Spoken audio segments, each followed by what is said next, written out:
আসসালামু আলাইকুম। Approach academic কেয়ারে সবাইকে স্বাগতম। তো ইতিমধ্যে আমরা গত পর্বে ট্রান্সফরমেশন অফ সেন্টেন্সের একটি অংশ করেছিলাম যে অ্যাফার্মেটিভ বাক্যকে কীভাবে নেগেটিভে রূপান্তর করা যায়। তো আমরা গত ক্লাসে দুইটা রুলস দেখেছিলাম।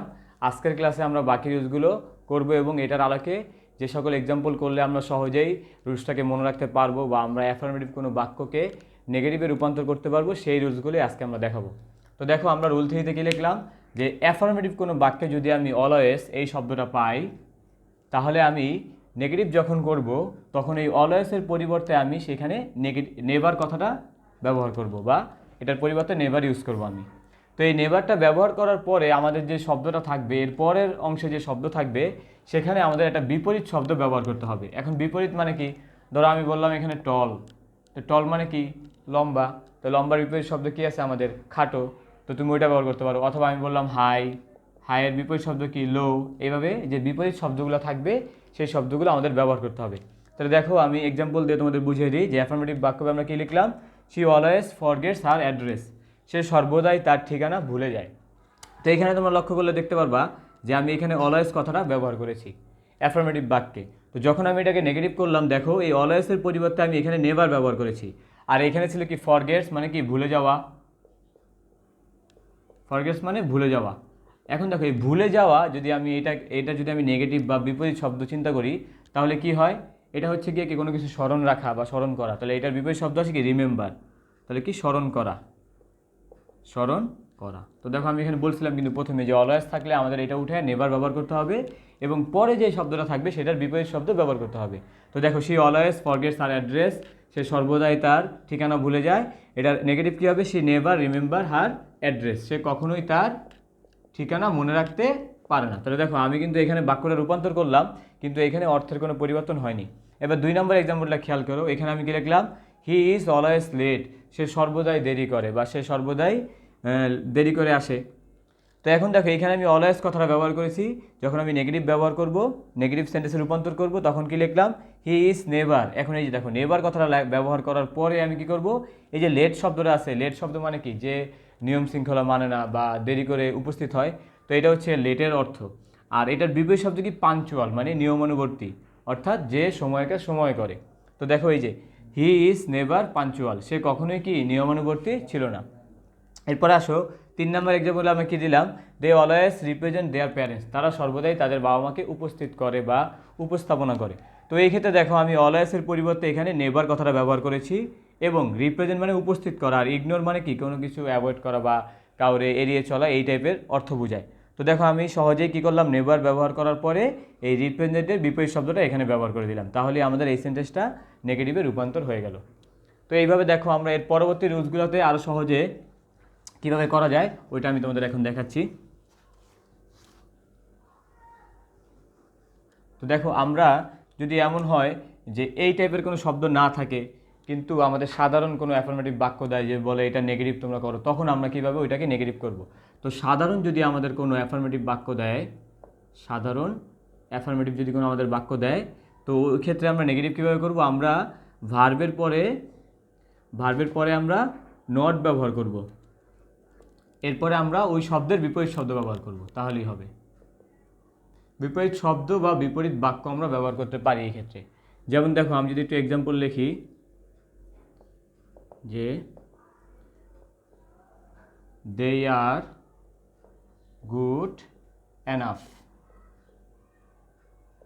তারা অনেক ভালো। এখন দেখো, এখানে এটা হচ্ছে আমাদের একটা অ্যাফার্মেটিভ বাক্য। তো যদি আমরা এটাকে নেগেটিভ করতে চাই, তো খেয়াল করো, এইখানে কিন্তু আমাদের কোনো রুলস আসে নাই যে অনলি রুলস অথবা তুমি হ্যাভ টু রুলস অথবা আমরা একটু আগে লিখলাম অলওয়েজ রুলস, এগুলো কিন্তু আসে না। এটা সাধারণ একটা অ্যাফার্মেটিভ বাক্য। তো এই সাধারণ একটা অ্যাফার্মেটিভ বাক্যকে আমরা নেগেটিভ কীভাবে করবো? আমাদের এইখানে যে ভার্ব আছে, আর এই ভার্বের সাথে আমরা একটা নট ব্যবহার করব এবং আমাদের এইখানে এরপরে যে শব্দ আছে ওইটাকে আমরা বিপরীত শব্দ ব্যবহার করবো। যেমন দেখো, এইখানে আমি লিখলাম দের মতো লিখলাম। এরপর আমাদের ভার্ব আছে কি? আর। অক্সিলারি ভার্ব আছে কি? আমাদের আর, বা মেন ভার্ব এটা আমাদের আর। এরপর আমরা কী ব্যবহার করবো? নট ব্যবহার করব। দে আর নট। এরপরে এই গুডের বিপরীত শব্দ হচ্ছে আমাদের ব্যাড, এই ব্যাডটা আমরা ব্যবহার করলাম। এরপরে এনাফ ছিল এনাফ। এখন যদি আমরা এটার অর্থ করি, দেখো তাহলে কী আসে? দে আর গুড এনাফ, তারা যথেষ্ট পরিমাণে ভালো। তো যদি তুমি এটা নেগেটিভ করো তাহলে কী হবে? দে আর নট ব্যাড এনাফ, তারা যথেষ্ট পরিমাণে খারাপ নয়, তার মানে তারা ভালো। তাহলে দেখছো আমরা পরিবর্তন করেছি কিন্তু আমাদের এখানে অর্থের কোনো পরিবর্তন হয়নি। অথবা তুমি যদি লেখো যে I am always, sorry always দিব না আমরা এখানে, I am A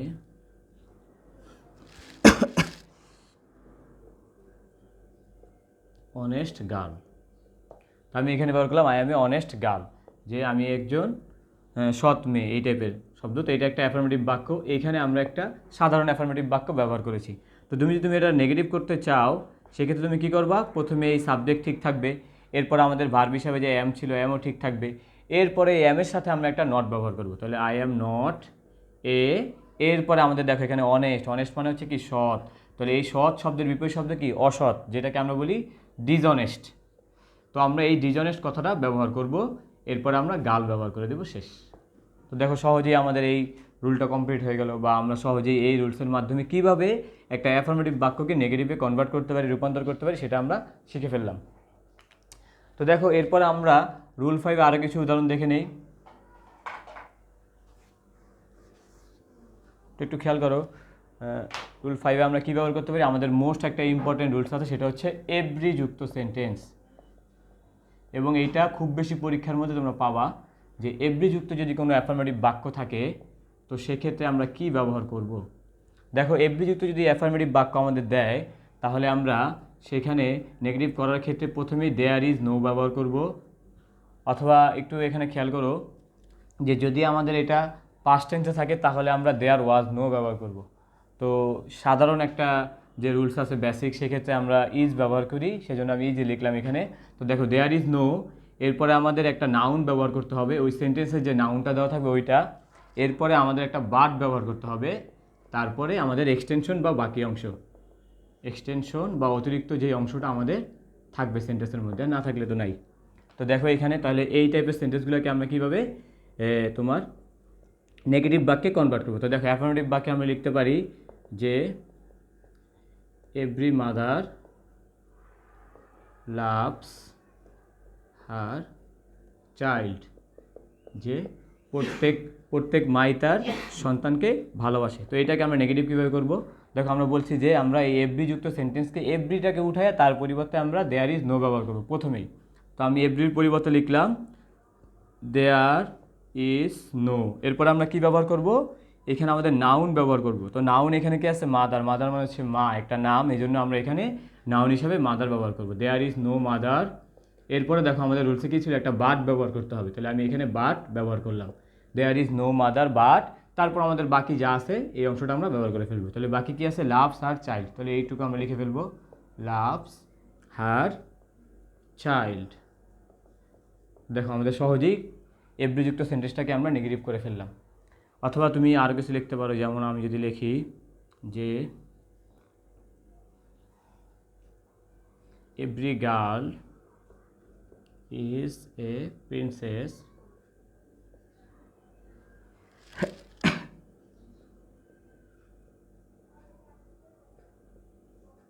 two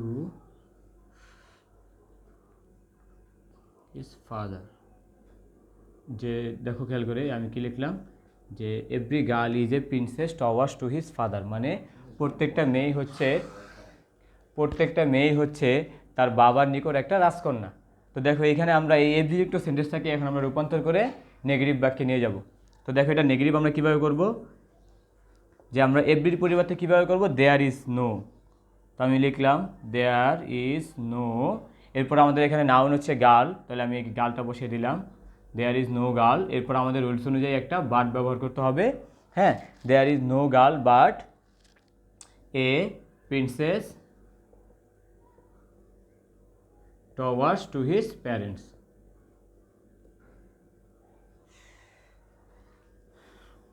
sorry এখানে হার হবে যেহেতু মেয়ে ছিল, টু হার ফাদার। হ্যাঁ, তো দেখো আমরা সহজে এই রুলসটা দিয়ে কতগুলো এক্সাম্পল দেখে ফেললাম। তো এখন দেখো এইখানে একটা বিষয় আছে, এই এভরির পর যদি আমাদের হ্যাভ অথবা হ্যাজ এই দুইটা শব্দ ব্যবহৃত হয় তখন আমরা আবার এখানে বাটের পরিবর্তে উইথাউট ব্যবহার করব। তো দেখো ওই রুলসটা আমি তোমাদের দেখিয়ে দিচ্ছি, যে এভরির পরে যদি আমাদের হ্যাভ অথবা হ্যাজ মেইন ভার্ব হিসাবে ব্যবহৃত হয়, তখন আমরা তোমার উইথাউটটাকে বাটের পরিবর্তে ব্যবহার করবো।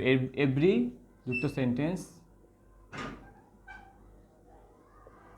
এরপর মেইন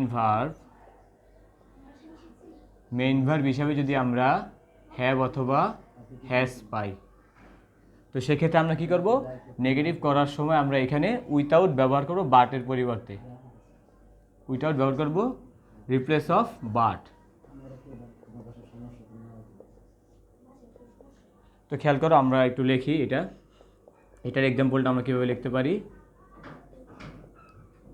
যে every flower has its throne. Every flower না, আমরা এভরি রোজ দিই, কারণ সব ফুলে কাটা হয় না।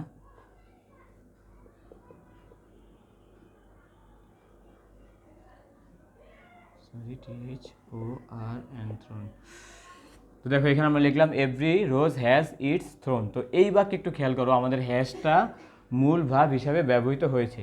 তো সেক্ষেত্রে আমরা এর আগে রুলসে দেখেছিলাম যে নাউনের পরে আমরা একটা বাট ব্যবহার করছি, কিন্তু এখন আমরা বাটের পরিবর্তে আমাদের দিকে উইথাউট ব্যবহার করতে হবে। তো দেখো আমি কি লিখি, দেয়ার ইজ নো, তারপর আমাদের এখানে নাউন হচ্ছে রোজ, বাট, এরপর আমরা দেখো এখানে কিন্তু আগের রুলস আমরা বাট ব্যবহার করছি, কিন্তু এখন কিন্তু বাট ব্যবহার করা যাবে না, এখানে ব্যবহার করতে হবে উইথাউট ইটস থ্রোন।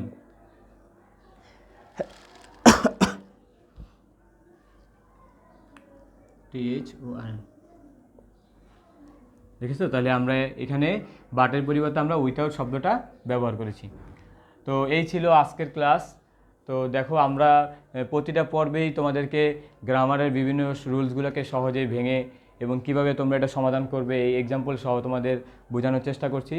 তো তোমরা নিয়মিত আমাদের ভিডিওগুলো দেখবে, আর যারা আমাদের ইউটিউব চ্যানেলে আমাদের সাথে কানেক্টেড আছো তারা আমাদের চ্যানেলটাকে সাবস্ক্রাইব করে দিবে, আর যারা আমাদের সাথে ফেসবুকের মাধ্যমে যুক্ত আছো তারা আমাদের পেজটাকে লাইক করে দেবে এবং ফলো দিয়ে রাখবে, যাতে সহজেই তুমি প্রতিটা ভিডিও সবার আগেই পেয়ে যেতে পারো।